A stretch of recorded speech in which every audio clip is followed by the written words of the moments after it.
The world teaches that the big O in marriage is orgasm. Got to have that orgasm, right? But really, in Christian marriage, the big O is oneness. Is oneness. Mm-hmm. Yeah. That's right. Yeah. And none of this is going to happen without what, honey? They need God. Mm-hmm. You can't do it without Him. Right. So we're going to teach you how to be intimate with God, because that's where it all starts. If you're not intimate with God, you can't be intimate with your spouse. Mm-hmm. Mm-hmm. Yeah. Janine is too complicated for me to figure out. I have an on-off button. He's easy. On-off. On-off. All she has to do is show up, and then she's complicated. 1 minute she loves it, and the next minute or the next day she doesn't. And I think we have to start dealing with hormones, and you know what? Male and female, we're not the same. God did not create us the same. We're more like cockpits. Airplane cockpits with all these different kinds of gadgets, like on-off switches. Instruments. And you would go in there and you would have no idea what to do with all those switches and all those on and off and all those turn this way, turn that way. It's too overwhelming. But with Christ holding on to yourself, all things are possible. That's right. Even navigating the cockpit. Our wives. Wow. Yeah, and all you have to do is go in the room and turn on a switch.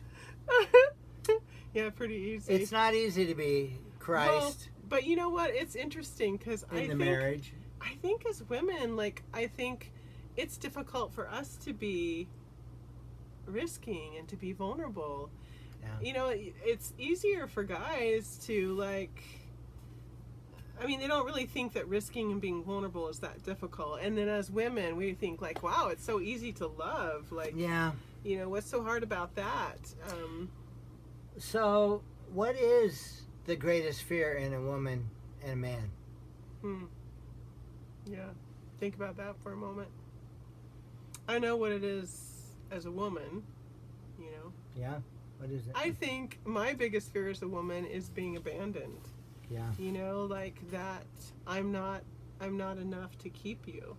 I'm not enough to keep your eyes centered on me, to be pursued, to be the chosen to be one. Delighted in, to be chosen. Yeah. And I'm always afraid of abandonment, not only because of my story, but I think that's a feminine soul issue. We found in our years of counseling that is across the board a feminine fear. Now, masculine fear is rejection. Am I enough? Mm-hmm. Am I enough to satisfy? Am I enough to produce? Am I enough to, pay the bills or satisfy our wives sexually?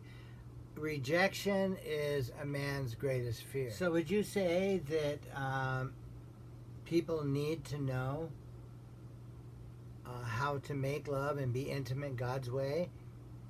And that would mean people really need the divine desire protocol? Yeah, this should be taught in church, right? But it's not. And unfortunately, we don't talk to each other about it as Christians because sex is bad. You know, there's a lot of shame around that. You shouldn't be doing it, all that kind of stuff. So yeah, I think that people need the divine desire because it teaches you how to make love God's way and what His intent was. And I think besides that, it brings a lot of freedom, and freedom in abundance is what God has for you. So I'm going to kind of date myself. You are going to take an e-ticket ride.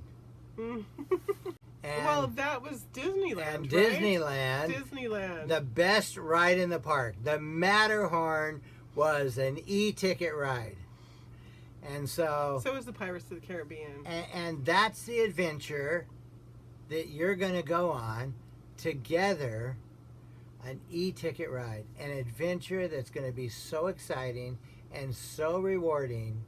This is the thrill. You guys are on a thrill, and you're going to start from the beginning, and you're going to court each other, and you're going to be intimate with each other, and it's going to move into the best sex, the best emotional connection, the best communication, and the best spiritual connection that you could possibly have.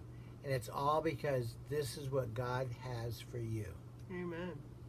Preach it, brother. But